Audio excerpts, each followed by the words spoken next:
नमस्कार दोस्तों, concept plus academy के ई लर्निंग प्रोग्राम में आपका स्वागत है। दोस्तों, इस वीडियो में हम बात करेंगे सुपर क्लास स्पीसीज़ को 3 क्लास में या 3 वर्गों में बांटा गया है। पहली है प्लेकोडर्माई, दूसरी है कॉन्ड्रिक्थीज और तीसरी है ओस्टिकथीज।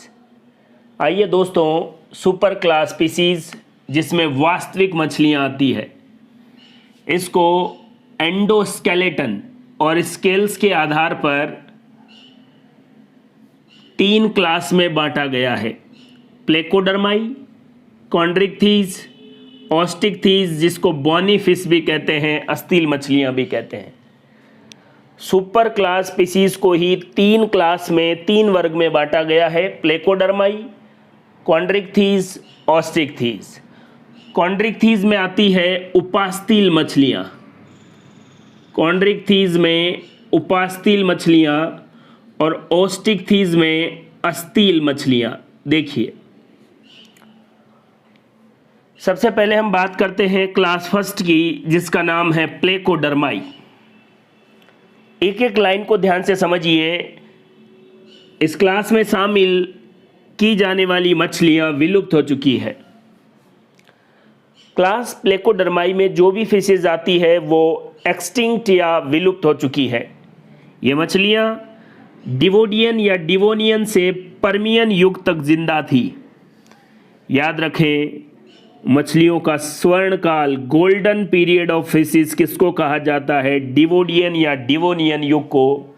या अब ये मछलियाँ डिवोनियन युग में तो जिंदा थी ही, क्योंकि उस टाइम तो मछलियों का गोल्डन पीरियड था। तो डिवोनियन से पर्मियन युग तक ये जिंदा थी, उसके बाद विलुप्त हो गई। इस कारण इन्हें प्रथम स्वच्छ जलीय वास्तविक मछलियां भी कहते हैं। क्लास प्लेकोडर्माई में आने वाली मछलियों को first fresh water true fishes कहा जाता है। प्रथम स्वच्छ जलीय वास्तविक मछलियां किसको कहेंगे? क्लास प्लेकोडर्माई में पाई जाने वाली फिशेज को। इनकी त्वचा पर अस्तील पट्टिकाएं या बोनी प्लेट्स पाई जाती है। देखिए, इनकी त्वचा पर अस्तील पट्टिकाओं या बोनी प्लेट से निर्मित एक्सोस्केलेटन या बाह्य कंकाल पाया जाता है। तो इनका एक्सोस्केलेटन किसका बना होगा? बोनी प्लेट्स या अस्तील पट्टिकाओं का। इसलिए इन्हें कवच युक्त या शस्त्र युक्त या आर्मर्ड फिश भी कहते हैं। अगर आप प्लेकोडर्माई के बारे में बात करें तो पहला, लगभग सभी फिशेज इसकी एक्सटिंक्ट हो चुकी है, विलुप्त हो चुकी है। डिवोनियन से पर्मियन युग तक ये जिंदा थी। इनको प्रथम स्वच्छ जलीय वास्तविक मछलियां भी कहते हैं। इनका एक्सोस्केलेटन या बाह्य कंकाल अस्तील पट्टिकाओं या बोनी प्लेट्स का बना होता है। इस कारण इन्हें कवच युक्त या शस्त्र युक्त या आर्मर्ड फिश भी कहते हैं। और इसका एग्जाम्पल है क्लाइमेटियस, कोक्सोसीटस और डाइनिक्थीस। क्लास प्लेकोडर्माई में आने वाली 3 फिशेज के एग्जाम्पल क्लाइमेटियस, कोक्सोसीटस और डाइनिक्थीस। इस क्लाइमेटियस को प्रथम जबड़े युक्त मछली भी कहा जाता है। प्रथम जबड़ा युक्त मछली जो फिशेज किसको कहेंगे? क्लाइमेटियस को। पहली जबड़ा युक्त मछली है क्लाइमेटियस, किस क्लास में है? प्लेकोडर्माई में। और 2 और एग्जाम्पल है कोक्सोसीटस और डाइनिक्थीस। देखिए, तो ये थी क्लास प्लेकोडर्माई। क्या क्या याद रखना है? विलुप्त हो चुकी है मछलियां, डिवोनियन से पर्मियन युग तक जिंदा थी, क्योंकि डिवोनियन युग में तो मछलियों का स्वर्णकाल था। प्रथम स्वच्छ जलीय वास्तविक मछलियां इनको कहते हैं। और सबसे महत्वपूर्ण बात है, आर्मर्ड फिश के नाम से किस क्लास की मछलियों को जाना जाता है? इन्हें कवच युक्त या शस्त्र युक्त मछलियां भी कहते हैं। और इसका एग्जाम्पल है क्लास प्लेकोडर्माई। और प्रथम जबड़े युक्त मछली किसको कहा जाता है? क्लाइमेटियस को। और ये किस क्लास में आती है? प्लेकोडर्माई में। प्लेकोडर्माई के बाद दूसरी क्लास है कॉन्ड्रिक्थीज, जिसमें कार्टिलेजिनियस फिश या उपास्तील मछलियां आती है। इस कॉन्ड्रिक्थीज को एलेस्मोब्रेंकाई या कार्टिलेजिनियस फिश या उपास्थील मछलियां भी कहेंगे। उपास्थील मछलियों में बहुत सारी जानकारी हम पढ़ेंगे, लेकिन ये 3 जानकारी आपको अच्छे से याद रखना है। इनका स्केलेटन कार्टिलेज उपास्थि का बना होता है। इनका स्केलेटन किसका बना होगा? कार्टिलेज का। कार्टिलेज उपास्थि का बना होता है। और ये उपास्थि कौन सी होती है? हाइलाइन या काचा प्रकार की उपास्थि। उपास्थियां भी, कार्टिलेज भी अलग अलग टाइप की होती है, लेकिन फिशीज का जो एंडोस्केलेटन जिस कार्टिलेज का या जिस उपास्थि का बना होगा उसका नाम है हाइलाइन या काचाब उपास्थि। उपास्थील मछलियों में क्लोएका पाया जाता है। अवस्कर एक छिद्र होता है। गुदा या एनस से केवल एक्सक्रेटरी या अपशिष्ट पदार्थ ही बाहर निकलते हैं, लेकिन क्लोएका या अवस्कर ऐसा छिद्र है जिसे उत्सर्जी पदार्थ और जनन से संबंधित जो पदार्थ है वो भी उसी से बाहर निकलते हैं। तो रिप्रोडक्टिव और एक्सक्रेटरी दोनों मिला के जो ट्रैक्ट है, या जननिक और उत्सर्जी दोनों मिला के जो छिद्र है, वो एक छिद्र है। क्या नाम है उसका? क्लोएका। और क्लोएका किस में पाई जाएगी? अवस्कर किस में पाया जाएगा? उपास्थील मछलियों में। और इनमें फर्टिलाइजेशन कैसा होता है? Internal fertilisation. कार्टिलेजिनियस फिशेज या एलेस्मोब्रेंकाई या कॉन्ड्रिक्थीज, इनमें फर्टिलाइजेशन या निषेचन आंतरिक होता है। 3 बातें। स्केलेटन कार्टिलेज, कार्टिलेज कौन सी? हाइलाइन टाइप की। क्लोएका पाया जाता है, ऐसा छिद्र जिसमें उत्सर्जी और जनन पदार्थ दोनों निकलते हैं। और इंटरनल फर्टिलाइजेशन का मतलब है आंतरिक निषेचन। उपास्थील मछलियों में फर्टिलाइजेशन कैसा होगा? Internal fertilization. Super class species की दूसरी क्लास है कॉन्ड्रिक्थीज, जिसे एलेस्मोब्रेंकाई या कार्टिलेजिनस फिशेज या उपास्थील मछलियां कहते हैं। बार बार मैं लिख रहा हूं कॉन्ड्रिक्थीज, इन्हीं को एलेस्मोब्रेंकाई, इन्हीं को कार्टिलेजिनस या उपास्थील मछलियां कहते हैं। उपास्थील मछलियों की लगभग 600 प्रजातियां पाई जाती है। इनका एंडोस्केलेटन कार्टिलेज का बना होता है, उपास्थि का बना होता है, तभी तो इनका नाम उपास्थील मछलियां है, कार्टिलेजिनस फिशेज है। बार बार मैं आपको रिपीट करवा रहा हूं, टाइप ऑफ कार्टिलेज मतलब उपास्थील मछलियों का जो एंडोस्केलेटन जिस कार्टिलेज से बना है उस कार्टिलेज का नाम है हाइलाइन कार्टिलेज। Highline cartilage. देखिए, काचाब उपास्थि, हिंदी में काचाब उपास्थि, ये आपको याद रखना है। दोस्तों, क्लासिफिकेशन के जो भी वीडियो आपको मिल रहे हैं, सारी चीज़ें बिल्कुल कनेक्टिविटी के साथ आपको बताई गई है। किसी बुक में चीज़ें इस पैटर्न में आपको नहीं मिलने वाली है। अगर आपको ऐसा लग रहा हो कि किसी पर्टिकुलर बुक को यहाँ पर एज इट इज़ उतार दिया गया है, ऐसा बिल्कुल नहीं है। केवल चीज़ें या बाद में आपको नोट्स जैसी कोई प्रॉब्लम नहीं आए इसलिए सिस्टमेटिक लिखी हुई है, वरना एक दूसरे से बिल्कुल कनेक्टेड है और आपको याद भी आसानी से होगा। इस पैटर्न में चीज़ें हैं, बस पढ़ना तो आपको पड़ेगा ही। कार्टिलेजिनस फिशेज में जो एंडोस्केलेटन है वो हाइलाइन कार्टिलेज का बना होता है। मैंने कहा था कि उपास्थील मछलियों में वयस्क जंतुओं में भी नोटोकॉर्ड पाई जाती है। कोई आपसे पूछे कि उपास्थील मछलियों में, अपवाद स्वरूप उपास्थील मछलियों में नोटोकॉर्ड क्यों पाई जाती है वयस्क में या अडल्ट में, तो नॉर्मल सी बात है कि नोटोकॉर्ड किस में बदल जाती है? वर्टिब्रल कॉलम में। लेकिन यहां पर वयस्क में नोटोकॉर्ड पाई जाती है, इसका मतलब वो ढंग से नहीं बदल पाई, सिंपल सी बात। तो इनमें वर्टिब्रल कॉलम भी है, नोटोकॉर्ड भी है, मतलब नोटोकॉर्ड पूरी तरह वर्टिब्रल कॉलम या कशेरुकदंड में नहीं बदल पाया। तो कोई आपसे पूछे कि उपास्थील मछलियों में वयस्क में भी नोटोकॉर्ड पाई जाती है, तो इसका कारण यह है कि एम्ब्रियोनल डेवलपमेंट के दौरान नोटोकॉर्ड को कंप्लीट रूप से प्रतिस्थापित नहीं कर पाता है। उपास्थील मछलियों में नोटोकॉर्ड पूरी तरीके से वर्टिब्रल कॉलम में नहीं बदली, तो नोटोकॉर्ड भी है और कशेरुकदंड या वर्टिब्रल कॉलम भी है। इस बात को भी आप क्लियरिटी से याद रखें। और इनका एंडोस्केलेटन कार्टिलेज का और कौन सी वाली है, हाईलाइन कार्टिलेज। और उपास्थील मछलियों की लगभग 600 प्रजातियां पाई जाती है। उपास्थील मछलियों में टेल कौन सी होती है, पूंछ के प्रकार में आपको अच्छे से बता चुका हूं। उपास्थील मछलियों में हेट्रोसर्कल प्रकार की पूंछ होती है। इस हेट्रोसर्कल में भी दो प्रकार की होती थी, एपीसर्कल और हाइपोसर्कल। उपास्थील मछलियों में हेट्रोसर्कल में भी एपीसर्कल टाइप की होती है। और एपीसर्कल पूंछ का मतलब है जिसका एपीकोडल लोब बड़ा हो।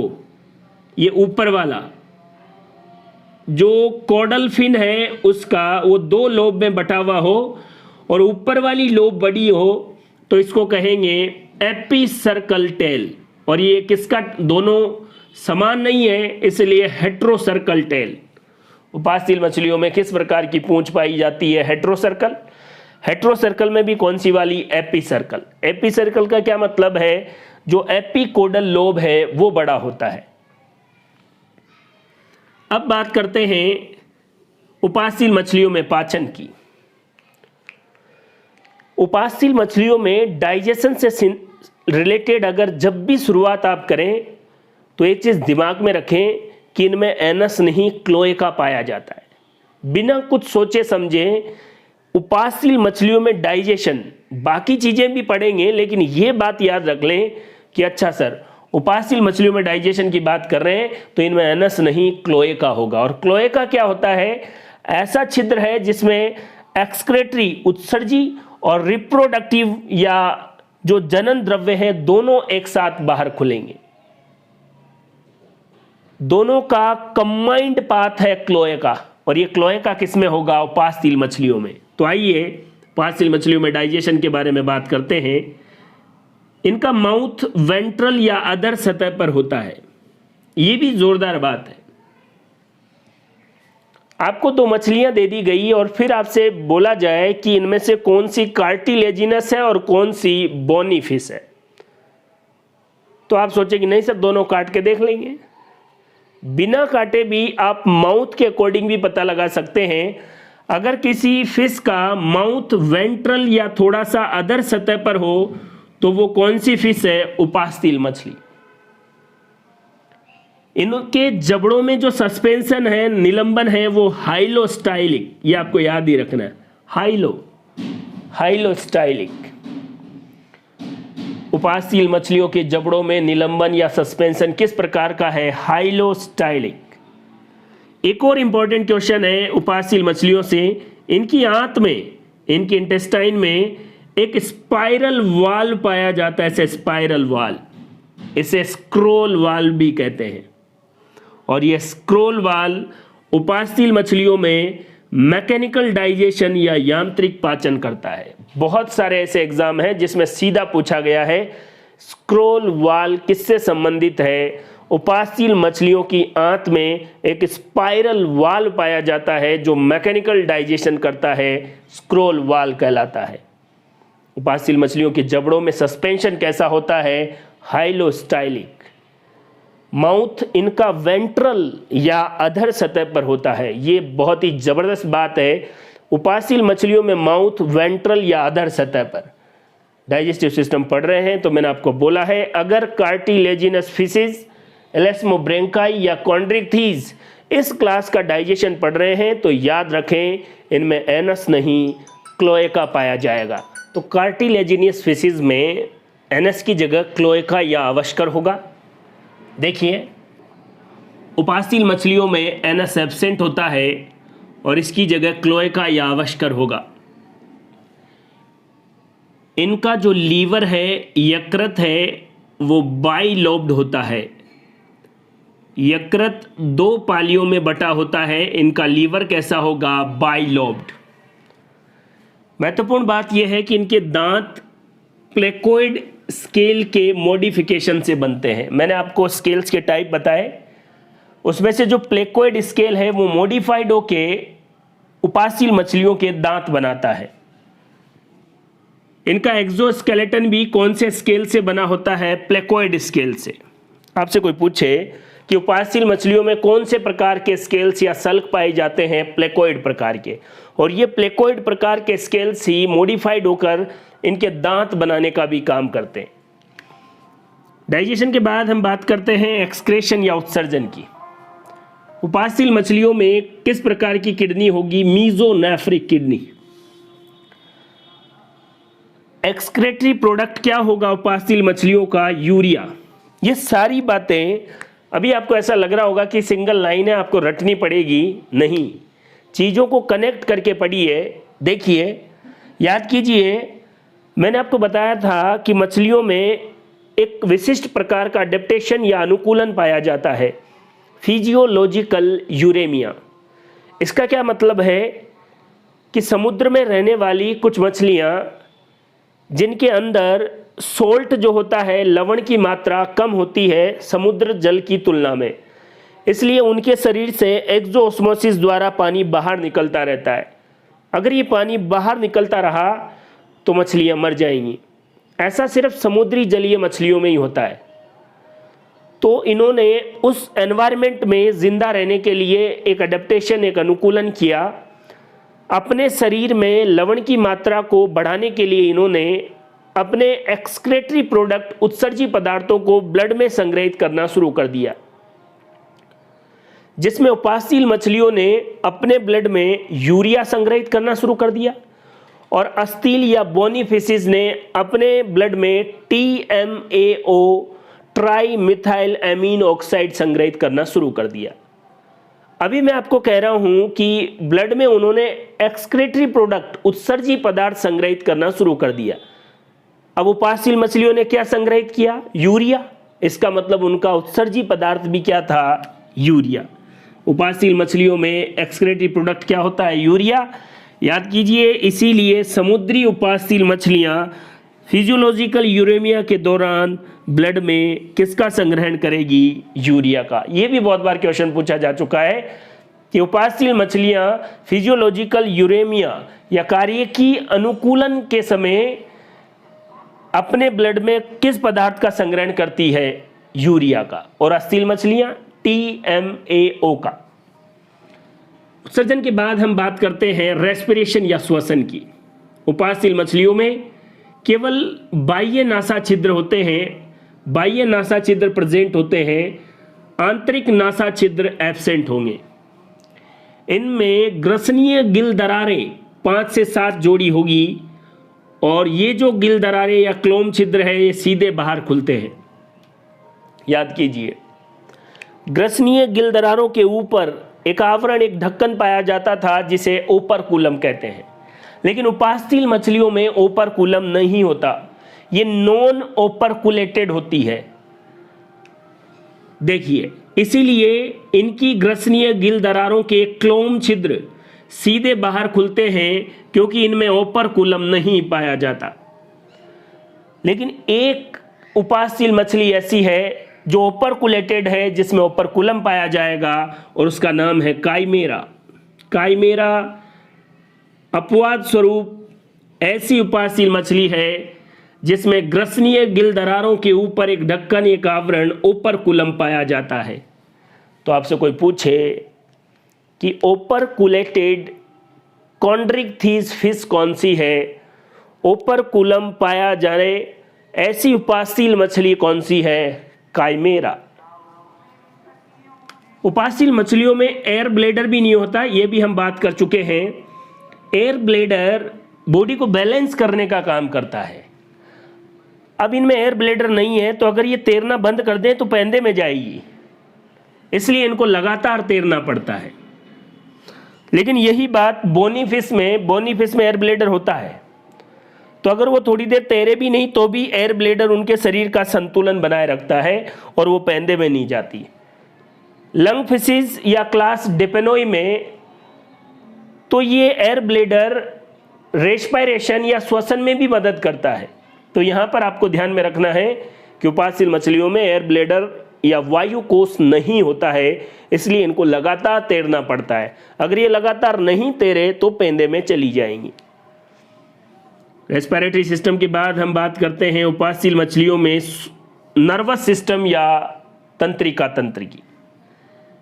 मछलियों में पार्श्व भाग में लेटरल लाइन रिसेप्टर सिस्टम होता है, याद कीजिए, जिसे पार्श्व रेखा संवेदी तंत्र कहते हैं, और ये उपासशील मछलियों में सुविकसित होता है।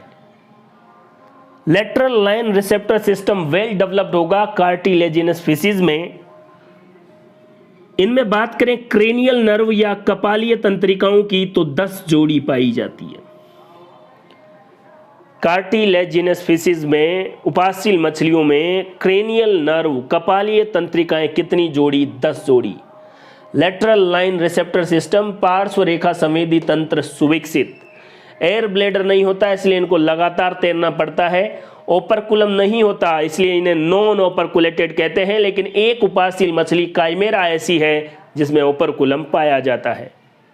ग्रसनीय गिलदरारें 5 से 7 जोड़ी सीधे बाहर खुलेगी क्योंकि ओपरकुलम नहीं है, सिवाय किसके? काइमेरा के।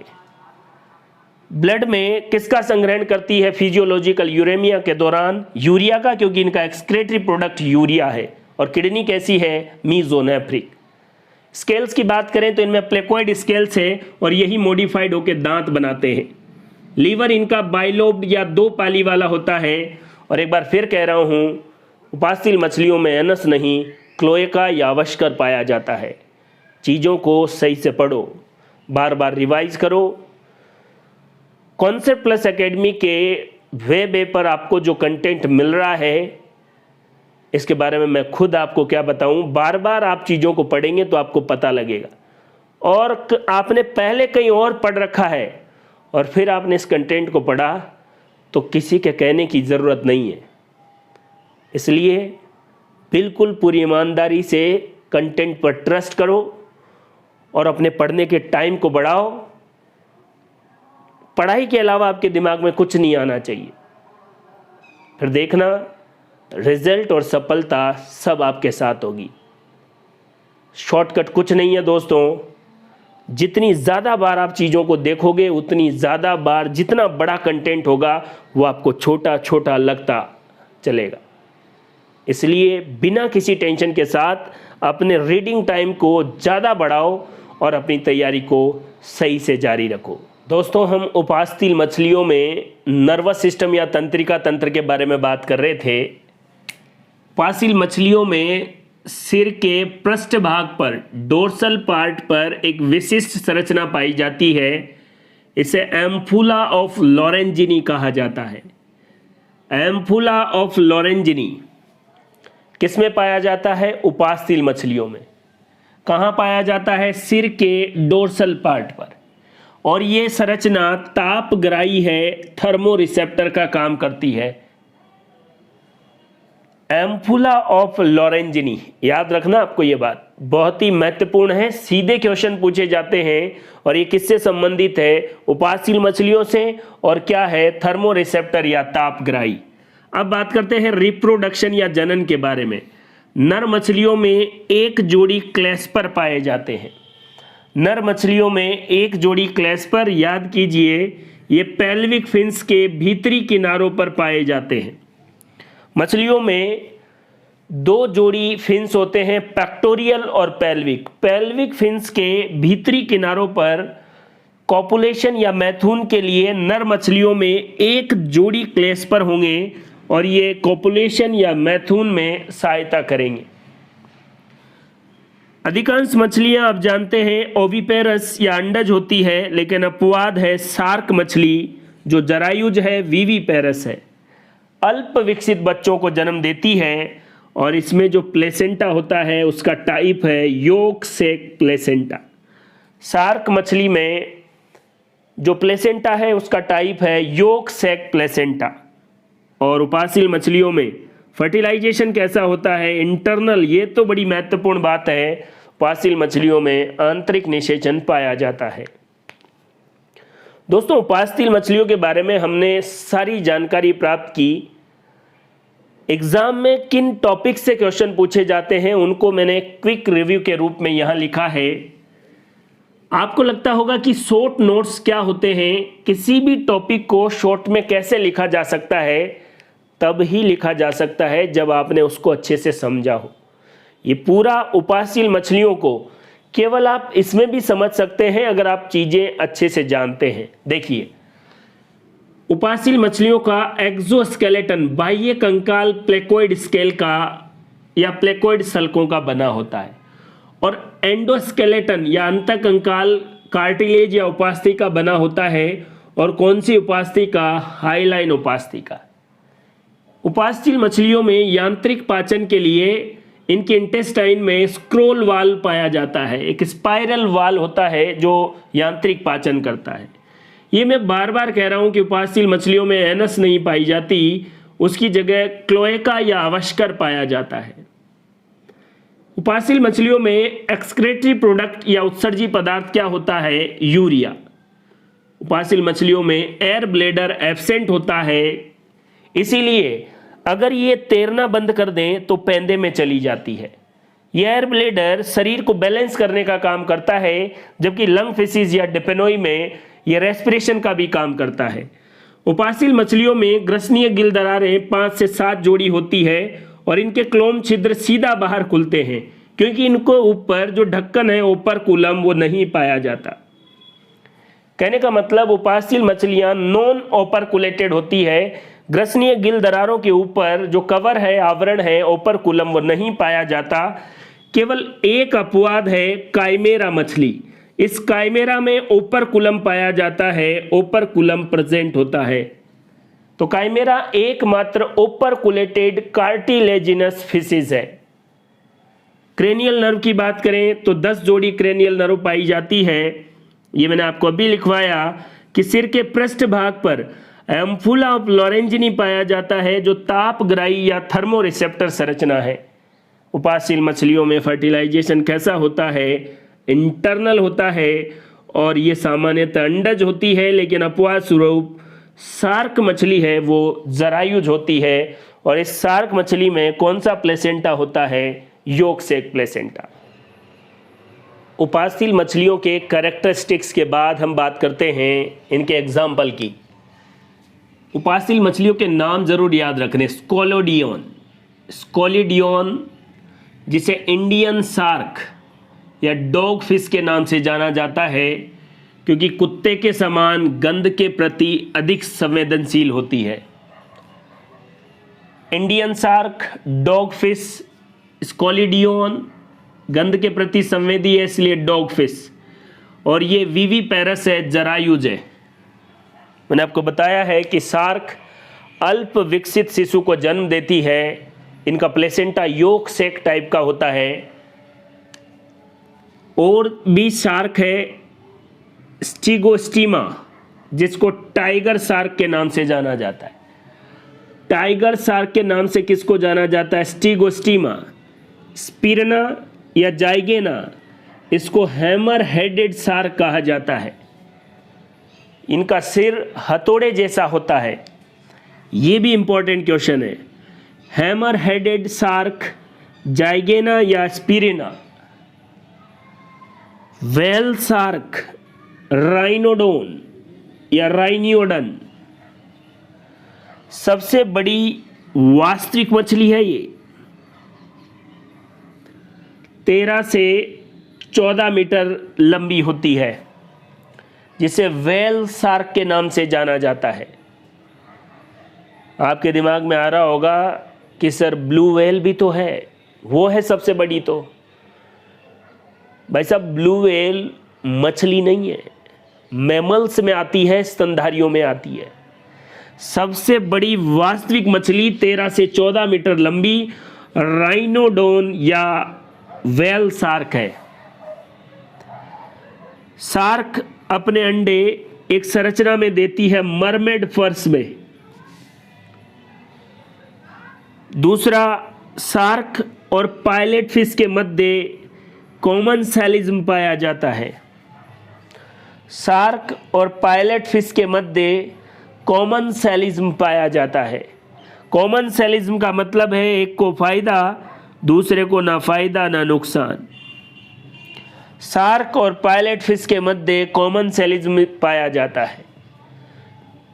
शार्क में याद कीजिए एम्फुला ऑफ लॉरेंजिनी काफ़ी विकसित होता है, इसलिए पानी में ब्लड की ड्रॉप भी गिरे तो शार्क को पता लग जाता है।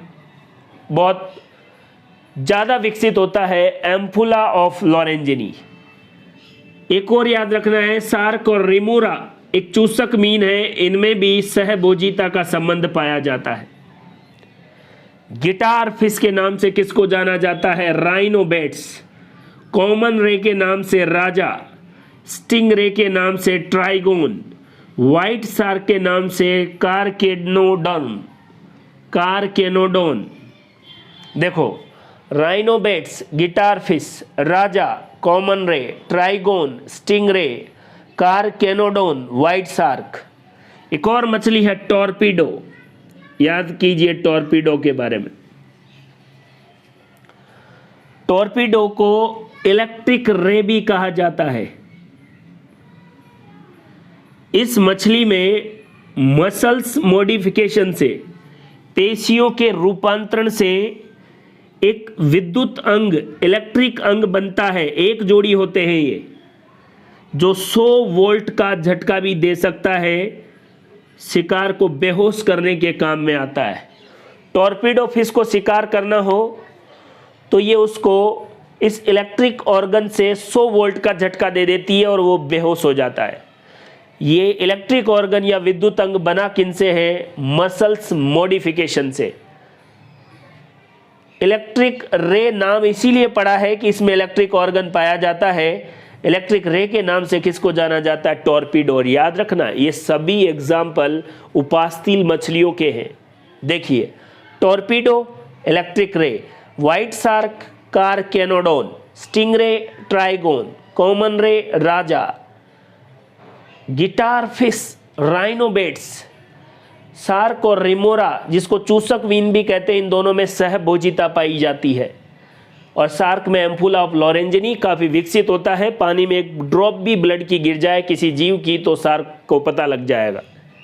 शार्क अपने अंडे किस में देती है? ये भी बहुत बार क्वेश्चन पूछा गया है, मरमेड पर्स में। शार्क और पायलट फिश के बीच भी कॉमनसेलिज्म या सहभोजिता है। सबसे बड़ी वास्तविक मछली कौन सी है? Whale shark. व्हाइट शार्क तो कौन है? कारकेनोडोन। व्हेल शार्क जिसको राइनोडोन कहते हैं, ये सबसे बड़ी वास्तविक मछली है, 13 से 14 मीटर लंबी।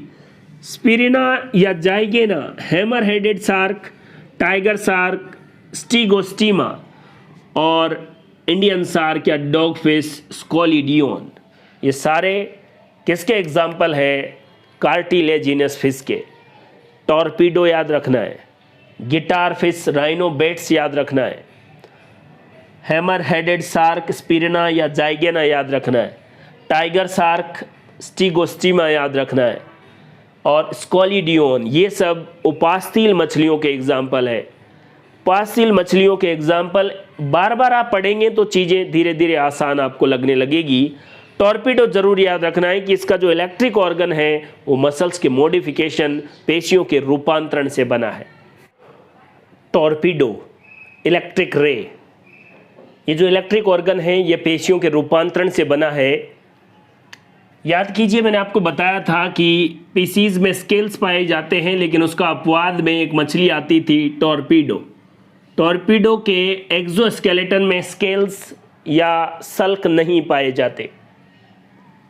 इसके बाद आपको एक एग्जाम्पल याद रखना है, काइमेरा। इसको उपास्थील मछलियों में क्यों रखा जाता है? पहली बात तो यह है कि इनका एंडोस्केलेटन, अंतःकंकाल उपास्थि का बना होता है। काइमेरा फिश के बारे में आपको अच्छे से याद ही रखना है। देखिए, कोई आपसे पूछे कि इसको कौन सी क्लास में सम्मिलित किया गया, तो आप बोले उपास्थील या कार्टिलेजिनस फिश में। क्यों? क्योंकि इनका अंतःकंकाल उपास्थि का बना होता है। इसे rate fish, ghost fish, rabbit fish या किंग ऑफ हैरिंग भी कहा जाता है। एग्जाम में ये पूछा जा चुका है। किंग ऑफ हैरिंग किसे कहते हैं? काइमेरा को। काइमेरा कौन सी क्लास में आती है? पास्तिल मछलियों में, कॉन्ड्रिक्थीज में, क्योंकि इनका एंडोस्केलेटन कार्टिलेज का बना होता है। इसमें ओपरकुलम पाया जाता है। उपासील मछलियों में ओपरकुलम नहीं पाया जाता। ये एकमात्र ऐसी उपासील मछली है जिसमें ओपरकुलम पाया जाएगा। दूसरा क्वेश्चन, इसे उपासील और अस्तील मछलियों के बीच की योजक कड़ी कहते हैं। कॉन्ड्रिक्थीज और अस्टिक्थीज के बीच की कनेक्टिव लिंक किसे कहा जाता है? काइमेरा को। किंग ऑफ हैरिंग किसे कहा जाता है? काइमेरा को। ओपरकुलेटेड कार्टिलेजिनस फिश किसे कहा जाता है? काइमेरा को। रेड फिश, गोस्ट फिश और रैबिट फिश भी इसी के नाम है। अगर आपको थोड़ा डीप में पढ़ना है तो एक चीज़ देखिए, मैं आपको बता रहा हूं कि सुपर क्लास स्पीसीज में प्लेकोडर्माई, कॉन्ड्रिक्थीज और ऑस्टिक्थीज 3 ही क्लास होती है, लेकिन थोड़ा ज़्यादा आप सही से देखेंगे तो और भी क्लास होती है। अपनी बुक्स में आपको काइमेरा को कॉन्ड्रिक्थीज में ही शामिल करना है, वरना तो ओपरकुलेटेड कार्टिलेजिनस फिश को क्लास, एक और क्लास है होलोसिपेलाई में शामिल किया जाता है। होलोसिपेलाई, फिर आप दिमाग खराब हो जाएगा आपका कि होलोसिपेलाई कौन है, ये कौन सी क्लास है, ये तो आज दिन तक हमने देखी नहीं। सुपर क्लास स्पीसीज में प्लेकोडर्माई, कॉन्ड्रिक्थीज और ऑस्टिक्थीज के अलावा और भी कौन कौन सी क्लासेज होती है ये मैं आपको बताऊंगा। लेकिन अगर एग्जाम में पूछा जाए कि काइमेरा कौन सी क्लास में है तो आपको ऑप्शन देखना है। डेफिनेटली आपको ऑप्शन कॉन्ड्रिक्थीज या उपासील मछलियां ही मिलेगी। हाँ, अगर होलोसिपेलाई है तो आप जा सकते हैं। होलोसिपेलाई क्लास में काइमेरा को शामिल किया गया है क्योंकि ये ओपरकुलेटेड भी है और इनका एंडोस्केलेटन कार्टिलेज का भी बना होता है।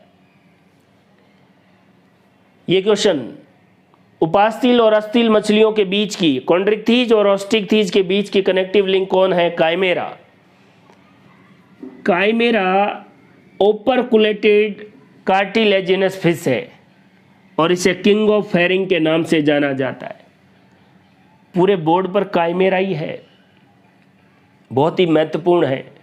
King of herrings, red fish, ghost fish, rabbit fish, operculated cartilaginous fish, अस्तील और उपासील मछलियों के बीच की योजक कड़ी। अभी हम इसको क्लास कॉन्ड्रिक्थीज में शामिल कर रहे हैं, लेकिन वास्तव में होलोसिपेलाई में शामिल होती है। इसके अलावा उपासील मछलियों में एक और नाम है प्रिस्टिस, जिसको साफिश या आरा मछली भी कहते हैं। तो दोस्तों, क्लास प्लेकोडर्माई और क्लास कॉन्ड्रिक्थीज, जिसको एलेस्मोब्रेंकाई या उपासील मछलियां कहते हैं, इसके बारे में पूरी जानकारी मैंने आपको बता दी है। एग्जाम का क्वेश्चन, अगर आपको ये देखना है कि पूरे कॉन्ड्रिक्थीज में से सबसे इंपॉर्टेंट बात कौन है, तो काइमेरा। लेकिन याद रखें, एग्जाम में ये क्वेश्चन आ जाए कि काइमेरा को कौन सी क्लास में शामिल किया गया है। एक तरफ कॉन्ड्रिक्थीज है और एक तरफ होलोसिपेलाई है, तो आपको होलोसिपेलाई टिक करना है। लेकिन इतना डिटेल में क्वेश्चन आएगा नहीं, तो आपको काइमेरा को कॉन्ड्रिक्थीज में ही शामिल करना है, उपासील मछलियों में ही शामिल करना है। और क्यों करना है? क्योंकि इनका एंडोस्केलेटन उपास्थि का बना होता है। लेकिन जितनी भी उपासील मछलियां हैं उनमें ओपरकुलम नहीं होता, लेकिन इसमें ओपरकुलम होता है। किंग ऑफ हैरिंग पूछा गया है, किंग ऑफ हैरिंग के नाम से काइमेरा को जाना जाता है। और उपास्तिल और अस्तिल मछलियों के बीच की योजक कड़ी भी कौन है? काइमेरा। तो ये था क्लास कॉन्ड्रिक्थीज। कॉन्ड्रिक्थीज उपास्तिल मछलियों के बाद हम बात करते हैं ऑस्टिक्थीज या अस्तिल मछलियों की। ऑस्टिक्थीज इन्हें टीलोस्टोमाई या बोनी फिश भी कहा जाता है। अस्तिल मछलियों की लगभग 25,000 जातियाँ पाई जाती है और उपास्तिल या कार्टिलेजिनस फिश की 600 प्रजातियाँ पाई जाती है और अस्तिल या बोनी फिश की 25,000। इनका एंडोस्केलेटन बोन्स का बना होता है और एक्सोस्केलेटन सामान्यतः साइक्लोइड प्रकार के सल्कों का बना। वैसे बोनी फिश में प्लेकोइड स्केल के अलावा बाकी सारे स्केल्स या सल्क पाए जा सकते हैं। लेकिन अगर आपको एक पूछे कि एक कौन सा सबसे ज़्यादा होता है तो आपको जवाब देना है साइक्लोइड। टिनोइड भी हो सकते हैं, गैनोइड भी हो सकते हैं, लेकिन सबसे ज़्यादा कौन से होंगे? साइक्लोइड प्रकार के और आंतरिक कंकाल हड्डियों का बना। इनमें नोटोकॉर्ड पूरी तरीके से वर्टिब्रल कॉलम में रूपांतरित हो जाती है। दोस्तों, डिवीजन ग्नेथोस्टोमेटा में केवल उपास्थील मछलियां ही ऐसे हैं जिनके वयस्क में नोटोकॉर्ड पाया जाता है। उसके अलावा सभी जीवों में नोटोकॉर्ड वर्टिब्रल कॉलम या कशेरुक दंड में बदल जाता है। तो यहाँ पर भी नोटोकॉर्ड पूरी तरीके से वर्टिब्रल कॉलम कशेरुक दंड में बदल जाता है और वयस्क में नोटोकॉर्ड नहीं दिखाई देता। अगर बात करें टेल की, तो टेल होमो सर्कल होती है। उपास्थील मछलियों में कैसी होती थी? हेट्रो सर्कल, उसमें भी एपी सर्कल। यहाँ पर कौन सी है? होमो सर्कल। इसी का दूसरा नाम है डाईफाई सर्कल। अगर कोडल फिन्स दो लोब में बटा हो और दोनों लोब बराबर हो, ऐसी टेल को कहा जाएगा होमो सर्कल या डाईफाई सर्कल टेल। इसके बाद हम बात करते हैं डाइजेस्टिव सिस्टम की। दोस्तों, पहले मैंने आपको सुपर क्लास स्पीसीज के बारे में अच्छे से जानकारी बताई। उसके बाद उसकी 3 महत्वपूर्ण क्लास, जिसमें पहली प्लेकोडर्माई, फिर कॉन्ड्रिक्थीज और अब है ऑस्टिकथीज। सुपर क्लास स्पीसीज के बारे में बताते टाइम मैंने हर एक सिस्टम के बारे में आपको अच्छे से जानकारी बता दी। अभी कॉन्ड्रिक्थीज, ऑस्टिकथीज में जो डिटेल मैं आपको बता रहा हूँ वो उसको समराइज करके या उससे कनेक्ट करके बता रहा हूँ। तो आपको पहले स्पीसीज पूरा देखना है, उसके बाद प्लेकोडम और कॉन्ड्रिक्थीज, फिर ऑस्टिकथीज। ऑस्टिकथीज में डाइजेस्टिव सिस्टम में पहली इंपॉर्टेंट बात है, माउथ टर्मिनल या सब टर्मिनल होता है। जब कॉन्ड्रिक्थीज अपन पढ़ रहे थे तो मैंने आपको बताया था कि आप किसी मछली को पकड़कर ऐसे बता सकते हैं कि वो उपास्थील है या अस्थिल है। उपास्थील मछलियों में जो माउथ था वो वेंट्रल या अधर सतह पर होता था थोड़ा, लेकिन अस्थिल मछलियों में माउथ टर्मिनल मतलब किनारे पर होता है ऐसे। और यही उपास्थील मछलियां होती तो जैसे माउथ है थोड़ा नीचे की तरफ होगा ऐसे, अधर सतह पर ऐसे माउथ। ये कौन सी फिशिस हो गई? उपास्थील, क्योंकि इनका माउथ अधर सतह पर और ये किनारों पर, इसलिए ये कौन सा हो गया? अस्थिल। बात करें जबड़ों में निलंबन की, सस्पेंशन इन जो, ओटोस्टाइलिक। उपास्थील मछलियों में हाइलोस्टाइलिक था, यहाँ पर ओटोस्टाइलिक है। कंपेयर करके आप पढ़ेंगे तभी चीजें आपको सही से याद रहेगी और क्वेश्चन याद होगा। स्क्रोल वाल, इंटेस्टाइन में स्पाइरल संरचना पाई जाती है जो यांत्रिक पाचन के लिए जिम्मेदार होती है। बोनी फिश में ये एब्सेंट होती है और उपास्थील मछलियों में ये पाई जाती है। याद कीजिए, बार बार कहता आ रहा हूं, बोनी फिश, ऑस्टिकथीज या टीलोस्टोमाई में एनस या गुदा प्रेजेंट होती है और उपास्थील मछलियों में इस एनस की जगह क्लोएका या अवस्कर होता है। अस्थिल मछलियों का लीवर ट्राइलोब्ड होता है, 3 पालियों वाला, जबकि उपास्थील मछलियों का लीवर बाइलोब्ड होता है, द्विपालित होता है। बात करें एक्सक्रेशन की, एक्सक्रेशन मीजोनेफ्रिक किडनी और उत्सर्जी पदार्थ TMAO व अमोनिया हो सकता है। दोस्तों, जब मैं आपको फिजिकल या फिजियोलॉजिकल यूरेमिया बता रहा था कि जो समुद्री कुछ मछलियां हैं उनके अंदर लवण की मात्रा कम होती है और समुद्री जल में ज़्यादा होती है, तो एक्सोऑस्मोसिस द्वारा उनका जल बाहर निकलता रहता है और ऐसे ही निकलता रहा तो वो मर जाएंगी। इस परिस्थिति से बचने के लिए उन्होंने विशिष्ट प्रकार का अनुकूलन किया और उत्सर्जी पदार्थों को अपने ब्लड में इकट्ठा करना शुरू कर दिया ताकि खुद के शरीर में लवण की मात्रा को बढ़ाया जा सके। इस कंडीशन में उपास्थील मछलियों ने अपने शरीर में यूरिया स्टोर किया और अस्थिल मछलियों ने क्या किया? TMAO tri methyl amine oxide, तो ये उत्सर्जी पदार्थ है, इसलिए अस्थिल मछलियों का उत्सर्जी पदार्थ TMAO और अमोनिया हो सकता है। अब बात करते हैं रेस्पिरेशन या श्वसन की। अधिकांश में केवल बाह्य नासा छिद्री होते हैं और कुछ में बाह्य और आंतरिक नासा छिद्र दोनों होते हैं।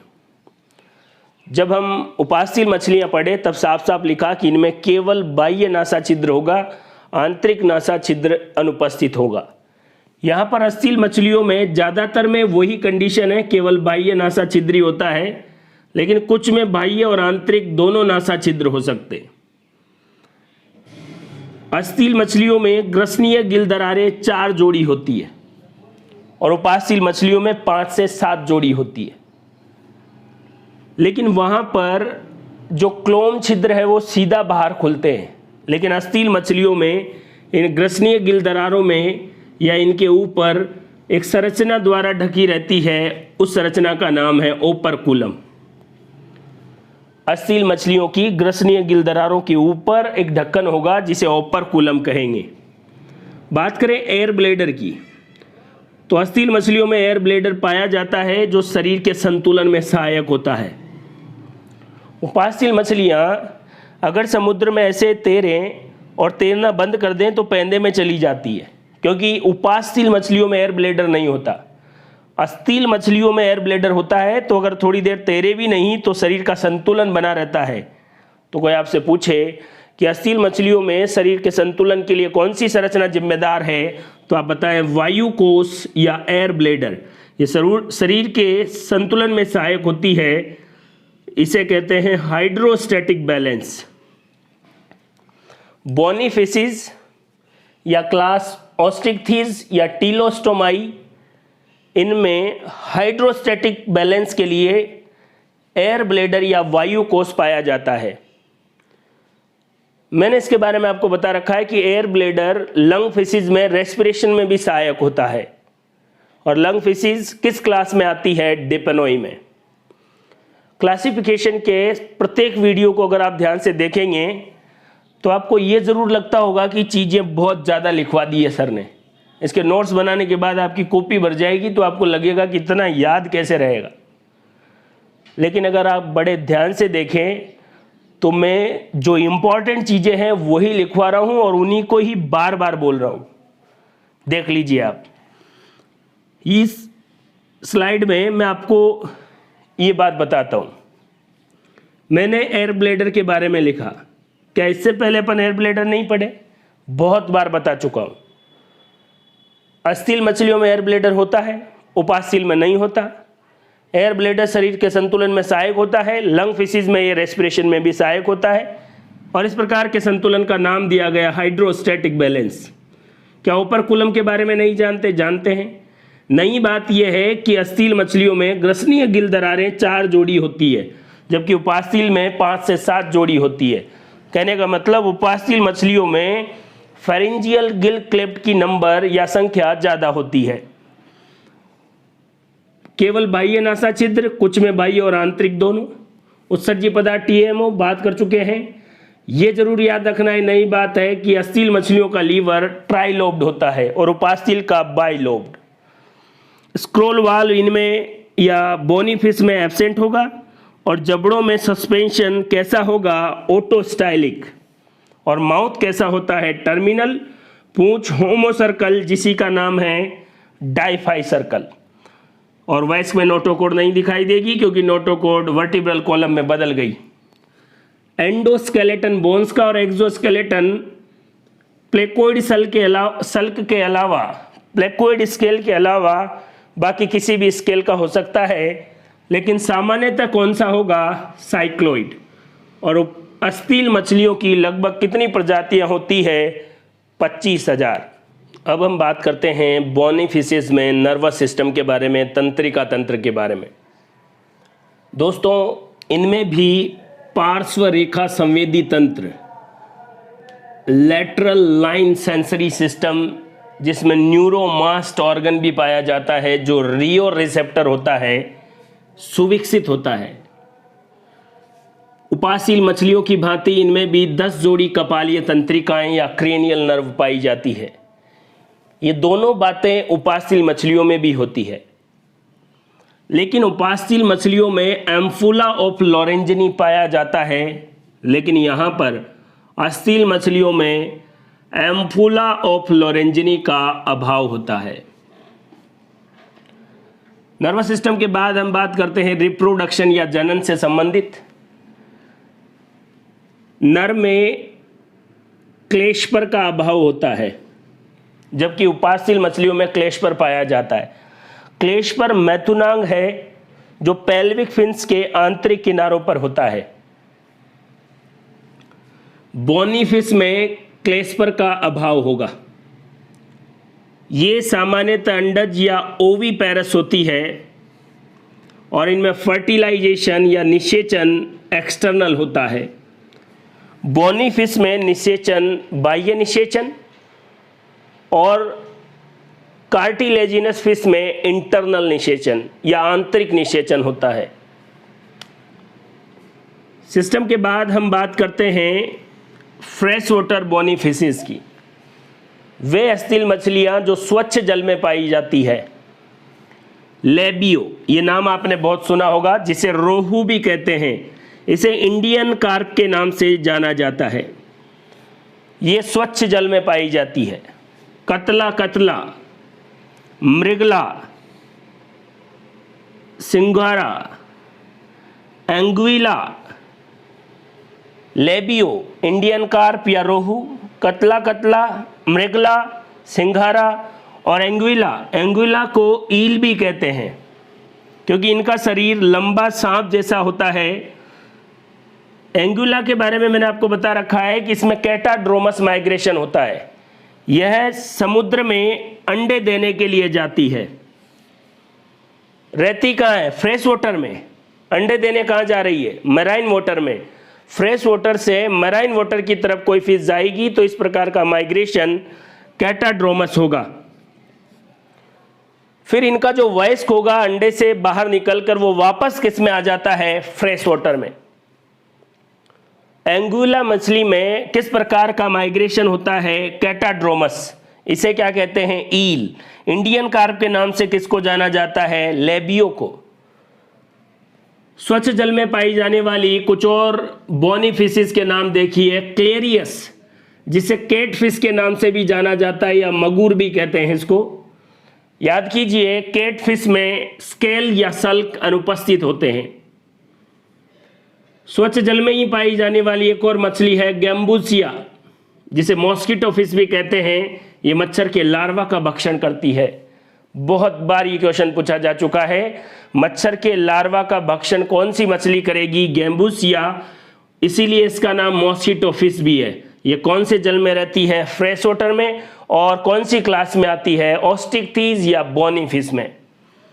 स्टिकलबैक, चाना, जिसे लता फिश भी कहते हैं, और ट्राउट, ये सारी मछलियां फ्रेश वाटर में पाई जाती है।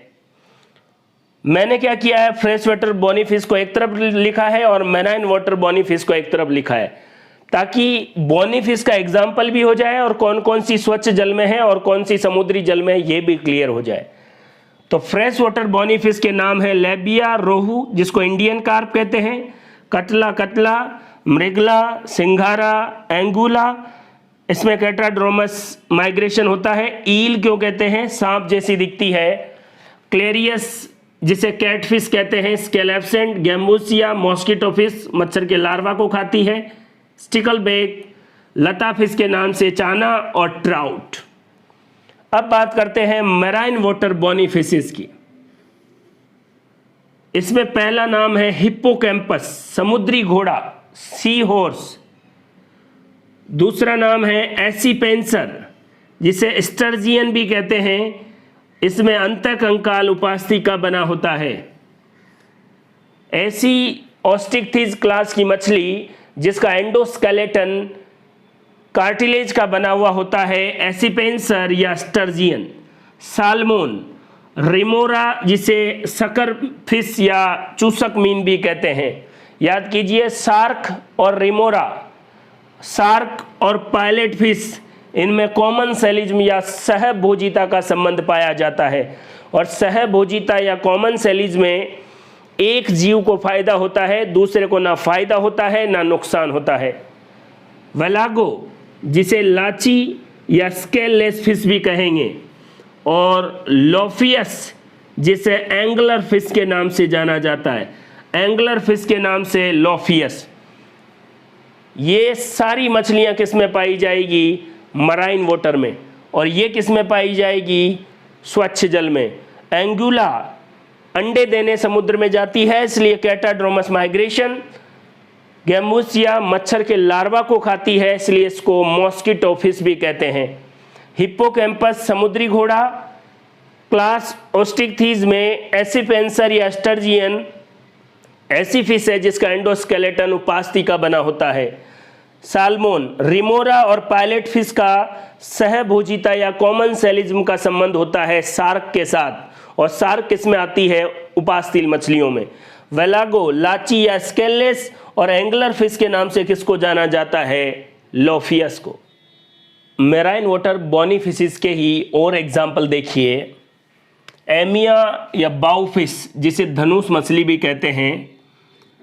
सिनेप्टोरा, जिसे फ्लैट फिश, ये गहरे समुद्री जल में पाई जाती है। ये एग्जाम्पल थे मैराइन वाटर में पाई जाने वाली अस्थिल मछलियों के। अस्थिल मछलियों से रिलेटेड कुछ इंपॉर्टेंट कॉन्सेप्ट और देखिए, जहां से एग्जाम में सीधे क्वेश्चन पूछे जाते हैं। पहला तो राजस्थान में पाई जाने वाली मछलियों के नाम हैं।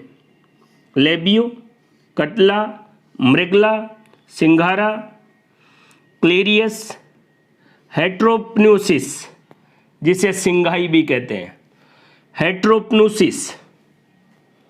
हेट्रोपन्यूसिस के बारे में कि इसमें दो सहायक श्वसन अंग होते हैं जो श्वसन और उत्प्लावन या बायोन्सी फोर्स प्रोवाइड करते हैं। एक और कॉन्सेप्ट देखिए, स्टिकलबैक, चाना, ट्राउट, मिनोज, गैम्बूसिया, ये मच्छर के लार्वा को खाती है, इसलिए इन मछलियों का यूज मलेरिया के नियंत्रण के लिए किया जाता है। ये सारी मछलियां मच्छर के लार्वा को खाती है, लेकिन आपको ज़्यादा महत्वपूर्ण नाम याद किसका रखना है? गैम्बूसिया। गैम्बूसिया मछली मच्छर के लार्वा को खाती है, इसलिए इसका यूज़ मलेरिया के नियंत्रण में किया जाता है। ये भी खाती है, स्टिकलबैक, चाना, ट्राउट और मिनोज भी खाती है। ऑप्शन देख के आपको बताना है। अगर मान लो चारों ऑप्शन में है, ये भी है, तो फिर आपको किसको टिक करना है? गैम्बूसिया को। वैसे ऐसा होगा नहीं, लेकिन ज़्यादातर बुक्स में आप देखेंगे कि मच्छर के लार्वा को खाने वाली मछली कौन सी है? गैम्बूसिया। लेकिन ये भी खाती है स्टिकलबैक, चाना, ट्राउट और मिनो और गैम्बूसिया। ये सारी मछलियां मच्छर के लार्वा को खाती है और मलेरिया का नियंत्रण करती है। बात करें माइग्रेशन की, तो कैटाड्रोमस फ्रेश वाटर से मैराइन वाटर में अगर कोई जाए, और इसका एग्जाम्पल है एंग्विला। एनाड्रोमस मैराइन वाटर से फ्रेश वाटर में जाए, इसका एग्जाम्पल है साल्मोन, हिल्सा, ट्राउट और स्टर्जियन। इसे एसिपेंसर भी कहते हैं। याद कीजिए, इसका अंतःकंकाल, इसका एंडोस्केलेटन किसका बना होता है? उपास्थि का बना होता है। एसिपेंसर का एंडोस्केलेटन, अंतःकंकाल किसका बना होता है?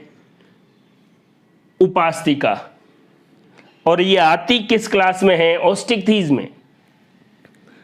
फ्लाइंग फिश, उड़न मछली के नाम से किसको जाना जाता है? एक्सोसीटस। ये क्वेश्चन बहुत बार पूछा जा चुका है।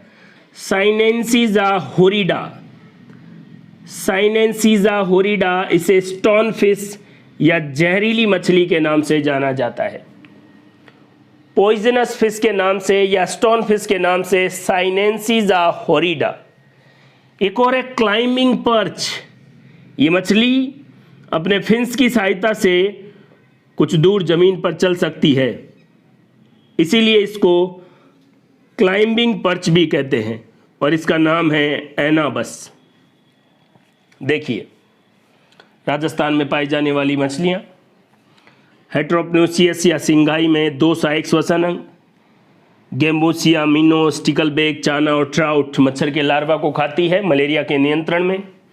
कैटाड्रोमस का example Anguilla, salmon, hilsa trout और स्टर्जियोन एनाड्रोमस।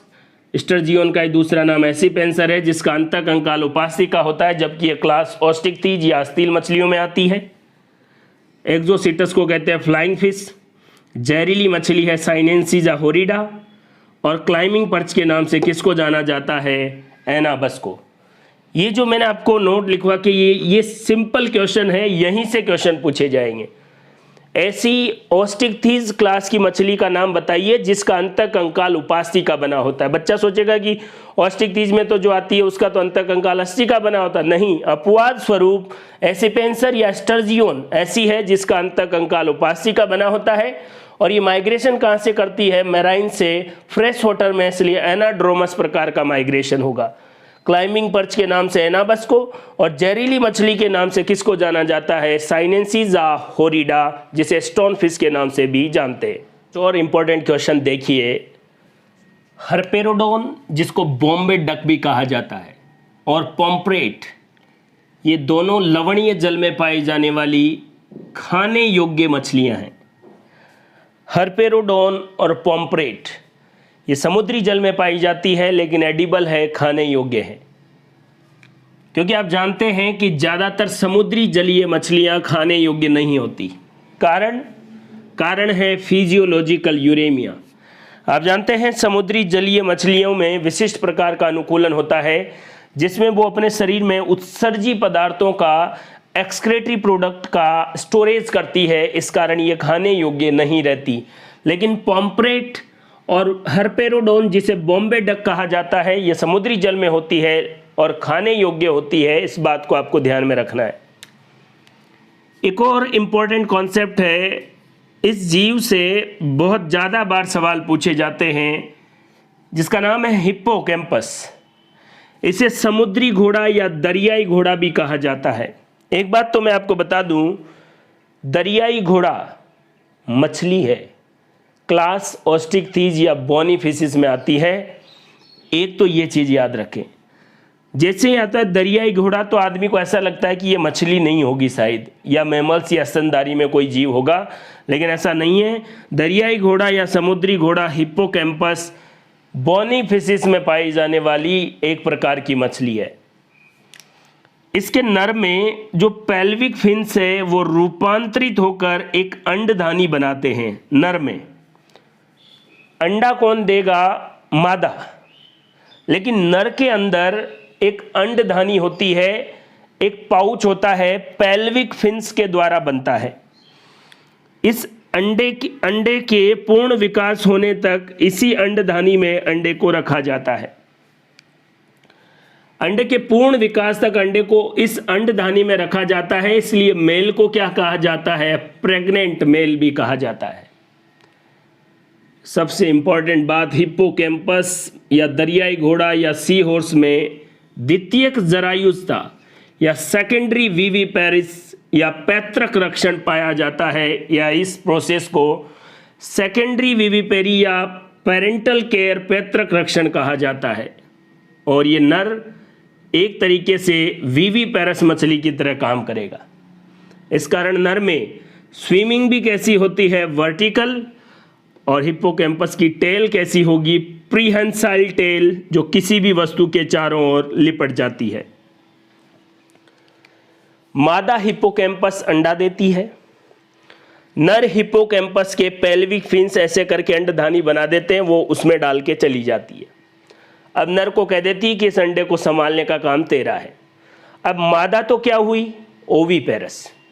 लेकिन इस नर की अंडधानी में अंडा रखा हुआ है, अब इसका काम है इस अंडे की सुरक्षा रखना। तो एक तो अंडधानी किस में होगी? नर में। अब ये अंडा जब तक इसमें से बच्चा नहीं निकलेगा तब तक यहीं रहेगा, और इससे जब बाहर बच्चा निकलेगा तो ऐसा लगेगा कि नर ने बच्चा दिया है। इसलिए कौन सा शब्द है? Secondary vivipary. द्वितीयक जरायुसा क्यों कह रहे हैं? अंडा मादा ने दिया, वो नर की अंडधानी में रख के चली गई और यहां पर उसका विकास हुआ और उससे बच्चा पैदा हुआ। Secondary vivipary. पेरेंटल केयर या पैतृक रक्षण क्यों कह रहे हैं? क्योंकि नर उस अंडे का ध्यान रख रहा है। सारी मछलियां ऐसे हॉरिजॉन्टल तैरती है, लेकिन हिप्पोकैम्पस का जो नर है वो वर्टिकल तैरेगा ऐसे। कारण? क्योंकि अगर ऐसे तैरेगा तो अंडधानी से अंडा बाहर निकल जाएगा। फीमेल हिप्पोकैम्पस डांटेगी कि मैंने अंडा दिया था, तू कहाँ लेके घूम रहा है। इसलिए कॉन्सेप्चुअल देखो, हिप्पोकैम्पस नाम समुद्री घोड़ा, दरियाई घोड़ा। अंडधानी किससे बनी? पेल्विक फिन्स के रूपांतरण से। इस अंडधानी में कौन रहेगा? अंडा, जब तक विकास नहीं हो जाए। इसलिए ऐसा लगता है कि मेल प्रेग्नेंट है, इसलिए हिप्पोकैम्पस को प्रेग्नेंट मेल भी कहा जाता है। सेकेंडरी विविपेरी और पैतृक रक्षण समझ में आ गया। सजीव प्रजक है क्या? जब मेल से, जो अंडधानी में से अंडा परिपक्व होकर उससे जीव ही बाहर निकलेगा। तो किस प्रकार की विविपेरी है? द्वितीयक जरायुस्था। और नर में स्विमिंग कैसी होगी? वर्टिकल या ऊर्ध्वाधर स्विमिंग। ऊर्ध्वाधर स्विमिंग के कारण ही इसको क्या कहा जाता है? दरियाई घोड़ा या समुद्री घोड़ा। ये हॉरिजॉन्टल तैर ही नहीं सकता, नहीं तो अंडा बाहर निकल जाएगा। और इनकी पूंछ प्रीहेंसाइल टेल, जो इसको वर्टिकल स्विमिंग और किसी सहारे पर ये चारों ओर भी लिपट जाती है। तो हिप्पोकैम्पस, यहाँ से क्वेश्चन है, द्वितीयक जरायुस्था व पैतृक रक्षण का सबसे शानदार उदाहरण है कौन? हिप्पोकैम्पस या दरियाई घोड़ा या सी हॉर्स, जो ओस्टिकथीज क्लास में आता है। ये अंडधानी किससे बनी है? पेल्विक फिन्स के रूपांतरण से। इसकी पूंछ कैसी होती है? Prehensile tail. इसका मतलब होता है किसी भी वस्तु के चारों ओर लिपट जाना। हिप्पोकैम्पस को प्रेग्नेंट मेल क्यों कहते हैं? क्योंकि अंडधानी में जब तक अंडे का विकास नहीं हो जाता वहीं रहता है। और हर्पेरोडोन और पॉम्फ्रेट ऐसी दो मछलियां हैं जो लवणीय जल में रहती है लेकिन खाने योग्य होती है। तो दोस्तों, ये थी क्लास ओस्टिकथीज, जिसे टीलोस्टोमाई या बोनीफिसीज भी कहा जाता है। सुपर क्लास स्पीसीज में 3 महत्वपूर्ण क्लास है, प्लेकोडर्माई, कॉन्ड्रिकथीज, और ये जो हमने पढ़ी है वो है ओस्टिकथीज। एक एक क्लास के बारे में मैंने आपको अच्छे से समझा दिया है। वीडियो को आपको ध्यान से देखना है, अच्छे से नोट्स बना है और बार बार रिवाइज करना है। क्लासिफिकेशन के हर वीडियो में मैं आपको बताता आ रहा हूँ, जो वीडियो मैंने आपको ऐप पर डाले हैं उनके अलावा कुछ नहीं पढ़ना है, बस उन्हीं को बार बार देखना है। और लाइफ में जब भी क्लासिफिकेशन से रिलेटेड कोई भी एग्ज़ाम आप देने जाएं या आपके सिलेबस में क्लासिफिकेशन हो तो केवल यही पढ़ना है। हमेशा के लिए इसी कॉपी को पढ़ना है, बार बार उसी को रिवाइज करना है। तो दोस्तों, क्लास ओस्टिकथीज कंप्लीट। क्लास ओस्टिकथीज या टीलोस्टोमाई या बोनीफिसीज के बाद हम बात करते हैं लंग फिशीज के बारे में, फुफ्फुसीय मछलियों के बारे में। लंग फिशीज किस क्लास में आती है? डिपेनोई में। एक एक शब्द को ध्यान से सुनना है। फुफ्फुसीय मीन या लंग फिशीज किस क्लास में आएगी? डिपेनोई। क्लास का नाम है डिपेनोई। लंग फिशीज को अंकल ऑफ एम्फीबियन भी कहते हैं। ये भी सीधा क्वेश्चन आपसे पूछा जा सकता है। अंकल ऑफ एम्फीबियन किसे कहेंगे? लंग फिशीज को। कारण?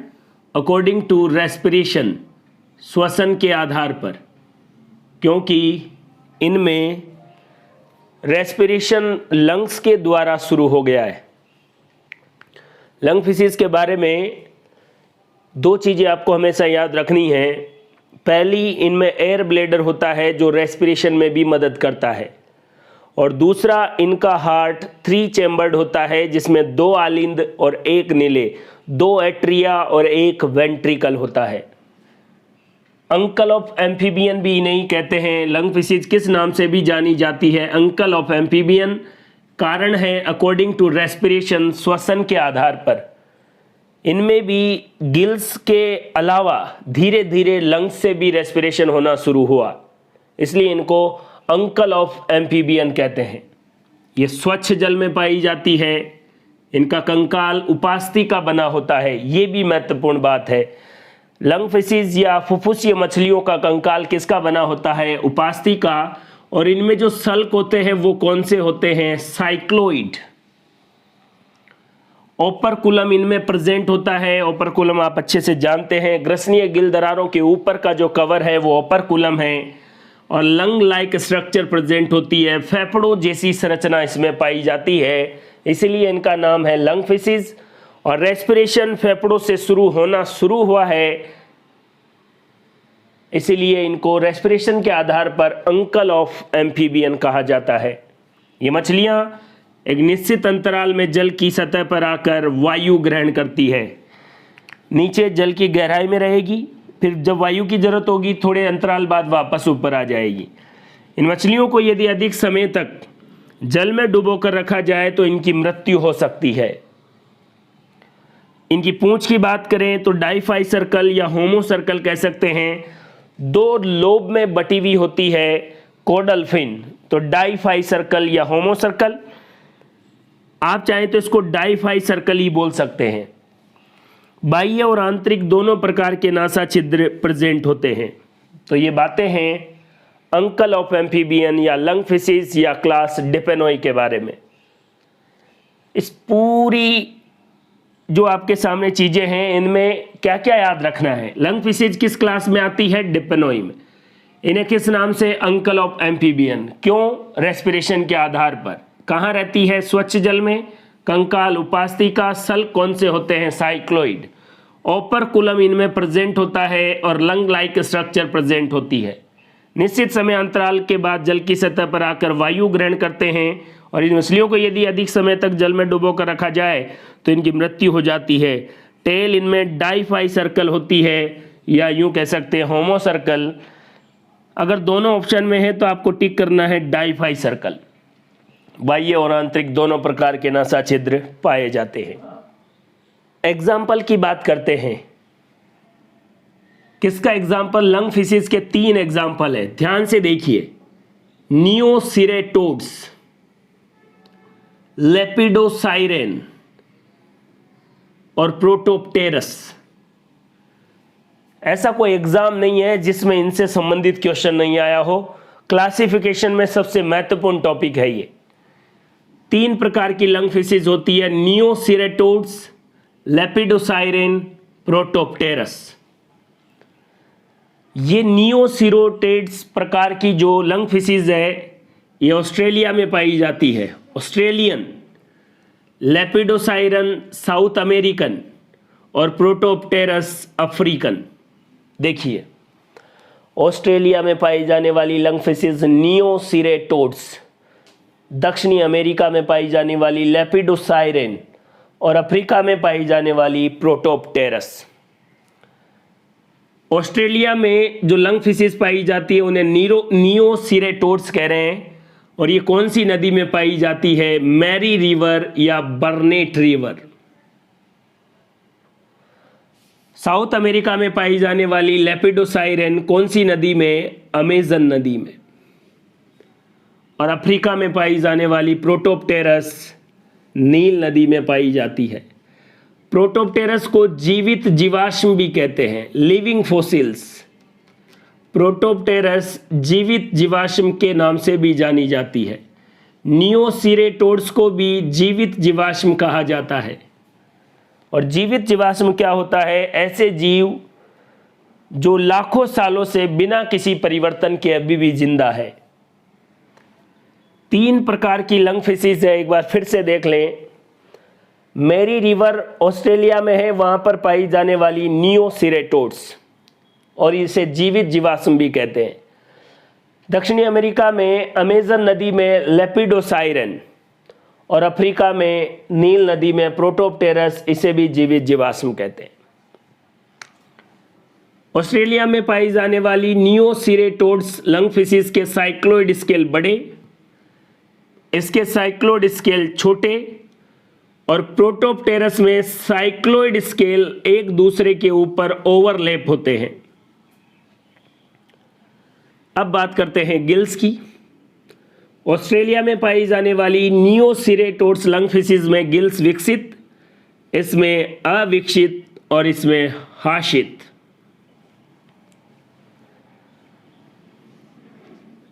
इसमें लंग्स एक और इन दोनों में लंग्स दो दो होते हैं।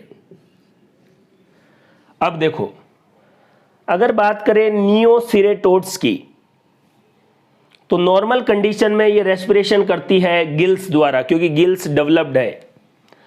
अगर कोई टेंशन या तनाव वाली बात है तब ये श्वसन किससे करना शुरू कर देती है? लंग्स से, और इसमें लंग्स एक ही होता है। लेपिडोसाइरन में नॉर्मल कंडीशन में भी ये लंग्स से रेस्पिरेशन कर सकती है क्योंकि दो है। लेकिन प्रोटोप्टेरस जो अफ्रीका की नील नदी में पाई जाती है, ये केवल लंग्स से ही रेस्पिरेशन करेगी क्योंकि इसमें गिल्स हासित होते हैं। प्रोटोप्टेरस को अगर आप जल की सतह पर नहीं आने दें तो कुछ समय बाद ये मर जाएगी क्योंकि इसमें गिल्स हासित कंडीशन में है। इसे रेस्पिरेशन केवल और केवल किसकी जरूरत है? लंग्स की। ध्यान से देख लीजिए तीनों के बारे में। एक जबरदस्त क्वेश्चन ये भी है कि लंग फिशिज डिसकंटिन्यूअस डिस्ट्रीब्यूशन, असतत वितरण को प्रदर्शित करती है। असतत वितरण, डिसकंटिन्यूअस डिस्ट्रीब्यूशन, लंग फिशिज कुछ ऑस्ट्रेलिया में, साउथ अमेरिका में, अफ्रीका में, एक ही प्रकार का जीव अलग अलग जगह चला गया और फिर वहाँ की परिस्थितियों के हिसाब से अडेप्ट हो गया। इस प्रकार का डिस्ट्रीब्यूशन असतत वितरण या डिसकंटिन्यूअस डिस्ट्रीब्यूशन है। असतत वितरण का उदाहरण अगर आपसे पूछे तो आपको याद रखना है लंग फिशिज।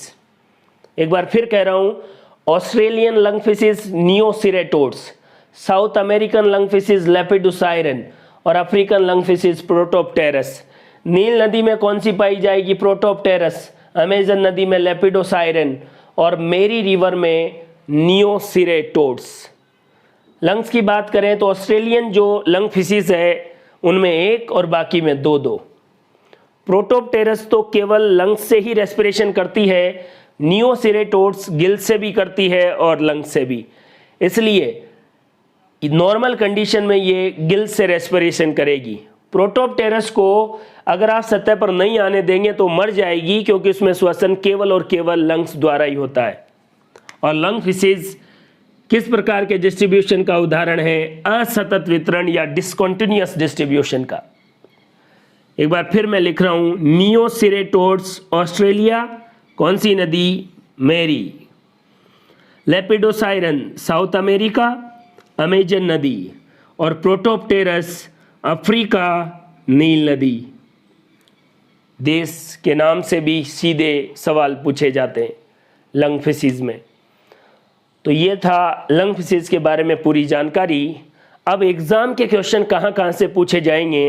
पहला, डिसकंटिन्यूअस डिस्ट्रीब्यूशन, अलग अलग देश में एक ही जीव है और वहाँ की कंडीशन में अडेप्ट हो गया, असतत वितरण का उदाहरण है। दूसरा, देश ऑस्ट्रेलिया की नियोसिरेटोड्स, साउथ अमेरिका की लेपिडोसाइरन, अफ्रीका की प्रोटोप्टेरस। नदी के हिसाब से मेरी नदी या बर्नेट रिवर में नियोसिरेटोड्स, अमेजन में लेपिडोसाइरन और नील नदी में प्रोटोप्टेरस। प्रोटोप्टेरस और नियोसिरेटोड्स को लिविंग फॉसिल्स या जीवित जीवाश्म भी कहा जाता है।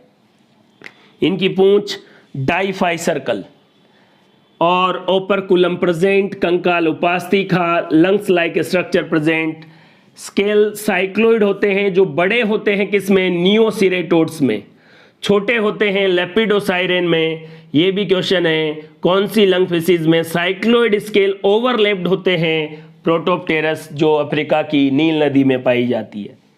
और लंग फिशिज को अंकल ऑफ एम्फीबियन, उभयचरों के चाचा या अंकल ऑफ एम्फीबियन के नाम से भी जाना जाता है। दोस्तों, सुपर क्लास फिशिज में अब तक हम 3 क्लासेस प्लेकोडर्माई, कॉन्ड्रिक्थीज, ऑस्ट्रिक्थीज के बारे में अच्छे से बात कर चुके हैं। उसके बाद मैंने आपको क्लास डिपेनोई या लंग फिशिज के बारे में डिटेल जानकारी बता दी है। कुछ क्लियरिटी मैं आपको और देता हूं। बर्ज नामक वैज्ञानिक ने सुपर क्लास फिशिज को 8 वर्गों में बांटा। टेरिक्थीज, कोकोस्टाई, अखेंथिडाई, ये प्लेकोडर्म कहलाते हैं सब मिलके, और ये पूर्णतः विलुप्त हो चुकी है। नेक्स्ट क्लास है इलेस्मोब्रंकाई, जिसे कॉन्ड्रिक्टीज या उपास्थील मछलियां कहते हैं, ये भी हम पढ़ चुके हैं। नेक्स्ट है होलोसिपेलाई, जिसमें काइमेरा आती है, इसके बारे में मैं आपको बता चुका हूँ। टीलोस्टोमाई, जिसमें ऑस्टिक्टीज या बोनीफिश आती है। डिपेनोय या लंगफिशीज या अंकल ऑफ एम्फीबियन, ये भी पढ़ चुके हैं। और आखिरी क्लास है क्राइसोप्टेरिगाई। ये 8 क्लासेज है सुपर क्लास स्पीसीज में, जिसमें प्लेकोडम्स, कॉन्ड्रिक्टीज, ऑस्टिक्टीज, काइमेरा, लंगफिशीज और क्राइसोप्टेरिगाई। होलोसिपेलाई में कौन आती है? काइमेरा, जिसमें प्लेकोइड सल्कों का बाह्य कंकाल समुद्री जलीय होती है। उपास्थील कंकाल होता है, मैथुन अंग और ओपर्कुलम प्रेजेंट होता है। ये काइमेरा के बारे में। काइमेरा के बारे में डिटेल जानकारी अपन ने बात कर रखी है। क्लास डिपेनोई भी मैंने आपको बता रखा है, लंगफिशिस, जिसे अंकल ऑफ एम्फीबियन कहते हैं। ये क्लासिफिकेशन बताने के पीछे रीजन ये है कि कई बार आप ये समझ लेते हैं कि सुपर क्लास स्पीसीज तो 3 क्लास में प्लेकोडर्माई, कॉन्ड्रिक्टीज और ऑस्टिक्टीज में बटा हुआ है, लेकिन ऐसा नहीं है। इसकी 8 क्लासेज है, जिसमें से पहली 3 क्लास प्लेकोडर्माई, फिर ये कॉन्ड्रिक्टीज, होलोसिपेलाई, टीलोस्टोमाई, डिपेनोई या लंगफिशीज और क्राइसोप्टेरिगाई। फिर आप कहेंगे कि सर आप ही तो बार बार कह रहे थे कि 3 क्लास में बांटा गया है, ऐसा जनरल क्लासिफिकेशन है, ज़्यादातर बुक्स में आपको वही मिलेगा, लेकिन एक क्लियरिटी आपके दिमाग में आ जाए इसलिए मैंने 8 की 8 क्लास के नाम बता दिए हैं। क्लास क्राइसोप्टेरिगाई, जिसमें सीलोकेंथ आता है, जिसे लैटिमेरिया या जीवित जीवाश्म कहते हैं। इसमें श्वसन गिल्स द्वारा सबसे पुराना जीवित कशेरुकी जंतु है। ये सबसे पुराना जीवित कशेरुकी जंतु, सबसे पुराना जीवित कशेरुकी जंतु कौन है? सीलोकेंथ या लैटिमेरिया। सबसे ओल्डेस्ट, सबसे पुराना जीवित कशेरुकी जंतु, वर्टिब्रेट एनिमल कौन है? लैटिमेरिया या सीलोकेंथ, जिसे connective link between Pisces and amphibian भी कहते हैं। पीसीज और एम्फीबियन के बीच की कनेक्टिव लिंक है लैटिमेरिया, जो क्लास क्राइसोप्टेरिगाई में आता है, जिसे जीवित जीवाश्म भी कहते हैं। इसी का नाम सीलोकेंथ है और ये सबसे पुराना जीवित कशेरुकी जंतु है। पहले आप प्लेकोडर्माई के बारे में पढ़ें, फिर कॉन्ड्रिक्टीज, फिर ऑस्टिक्टीज, फिर लंगफिशीज, और उसके बाद बर्ड्स का ये क्लासिफिकेशन पढ़ेंगे। तो सुपर क्लास स्पीसीज से कैसा भी क्वेश्चन आए, इजीली आप आराम से सोल्व कर देंगे। चीज़ों से डरने की जरूरत नहीं है, उनको समझ के क्लियरिटी लाने की जरूरत है। यहां से आपको याद करने में कोई दिक्कत है ही नहीं।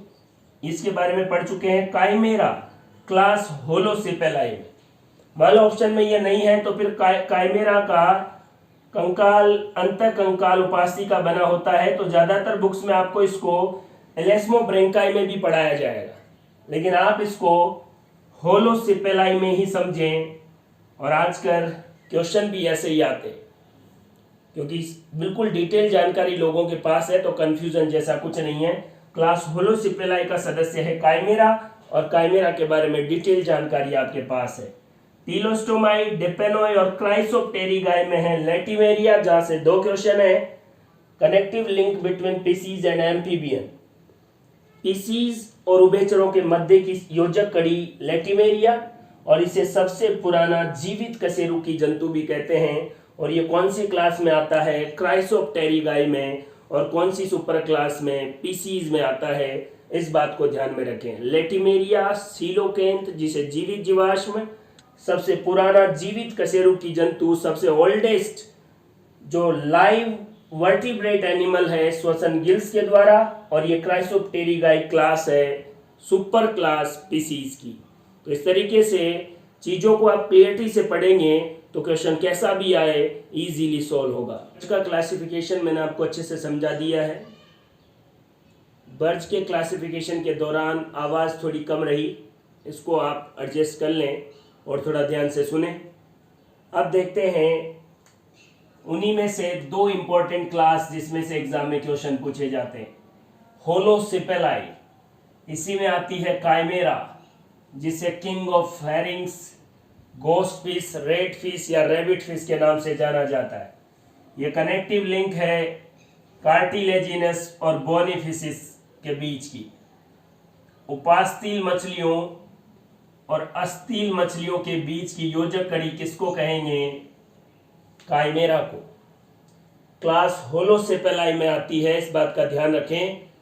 कार्टिलेजिनस फिश में मैंने इसलिए लिखा था क्योंकि इनका अंतःकंकाल एंडोस्केलेटन उपास्थि का बना होता है। अस्थिल व उपास्थील मछलियों के बीच की योजक कड़ी कौन है? काइमेरा। एक और क्लास है क्राइसोप्टेरिगाई, जिसमें सीलोकेंथ या लेटिमेरिया आता है, जिसे जीवित जीवाश्म कहते हैं, और ये सबसे पुराना जीवित कशेरुकी जंतु है, और इसे कनेक्टिव लिंक कहते हैं पिसीज और एम्फीबियन के बीच की।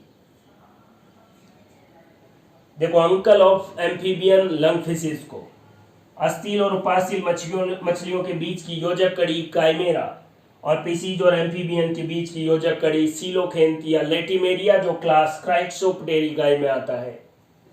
कुछ इंपॉर्टेंट लाइनें और देखिए। कोड लिवर तेल, इसमें विटामिन डी से भरपूर होगा ये कोड लिवर तेल, और शार्क लिवर तेल विटामिन ए से भरपूर होगा। कोड लिवर तेल में विटामिन डी और शार्क लिवर तेल में विटामिन ए। शार्क और स्केट के अंड कवच को मरमेड पर्स भी कहा जाता है, मरमेड पर्स।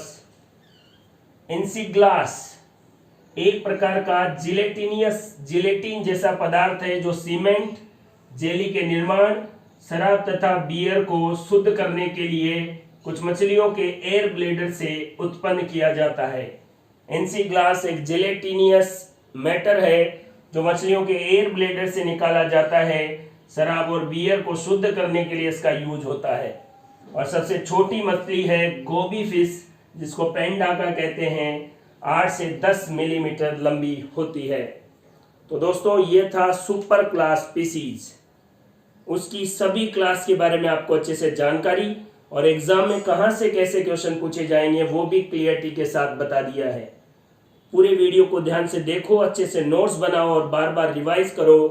क्लासिफिकेशन को समझने और पढ़ने का सबसे बेहतरीन तरीका यही है कि आप एक बार किसी एक कंटेंट को पढ़ो और उसी को बार बार रिवाइज करो। तो ये था सुपर क्लास स्पीसीज। तैयारी को बेहतरीन बनाने के लिए कॉन्सेप्ट प्लस एकेडमी के जितने भी वीडियो हैं उनको देखो, अच्छे से नोट्स बनाओ और अपनी तैयारी को बेहतरीन करो। थैंक यू, धन्यवाद।